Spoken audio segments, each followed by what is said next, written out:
అస్సలాముఅలైకుం, నమస్తే kitchen queens. ఎలా ఉన్నారు మీరందరూ?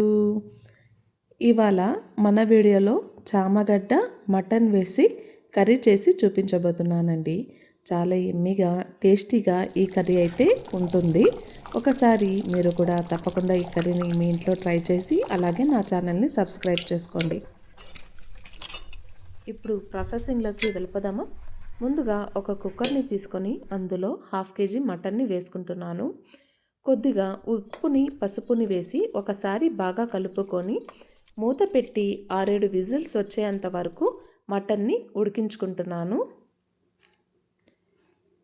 ఇప్పుడు ఒక గిన్నెలో కొద్దిగా చింతపండును వేసి నానబెట్టుకుంటున్నాను. ఇప్పుడు మసాలా కోసము ఒక 1/2 టేబుల్ స్పూన్ మెంతుల్ని, 1 టేబుల్ స్పూన్ జీలకర్రని, 2 టేబుల్ స్పూన్ ధనియాలని వేసి వేయించుకుంటున్నాను.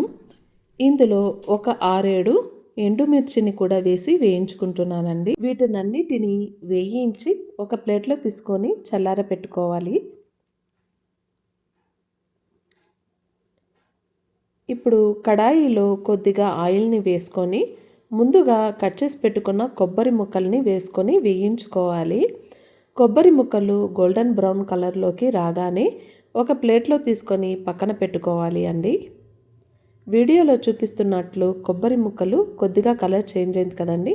ఇప్పుడు ఒక ప్లేట్లో తీసుకొని పక్కన పెట్టుకుంటున్నాను.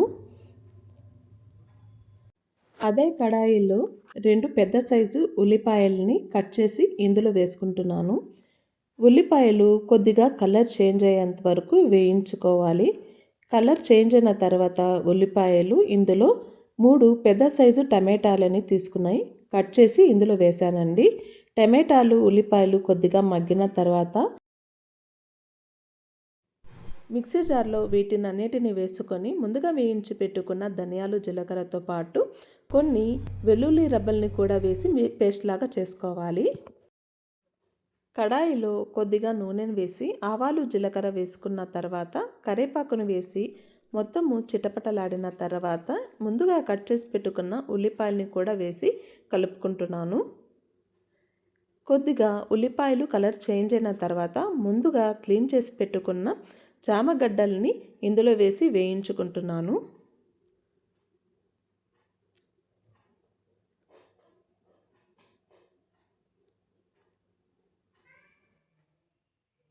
ఇందులో కొద్దిగా ఉప్పుని కొద్దిగా పసుపుని వేసి ఒకసారి బాగా కలుపుకొని చామగడ్డల్లో ఉండే పచ్చివాసన వెళ్ళేంత వరకు మూత పెట్టి 5 నిమిషాలు మగ్గించుకోవాలి.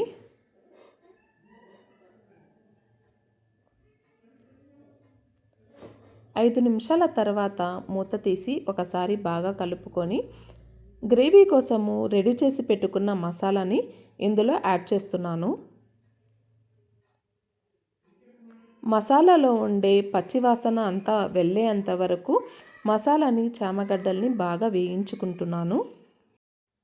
మసాలాలో ఉండే పచ్చివాసన అంతా వెళ్ళి నూనె పైకి తేలిన తర్వాత ఇందులో ముందుగా ఉడికించి పెట్టుకున్న మటన్ని యాడ్ చేసుకుంటున్నాను.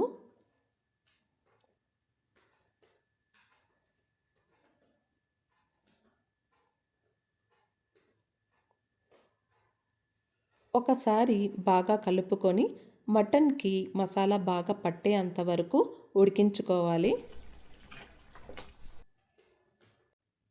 మసాలా మటను మొత్తం బాగా ఉడికిన తర్వాత ఇందులో వాటర్ని యాడ్ చేస్తున్నానండి.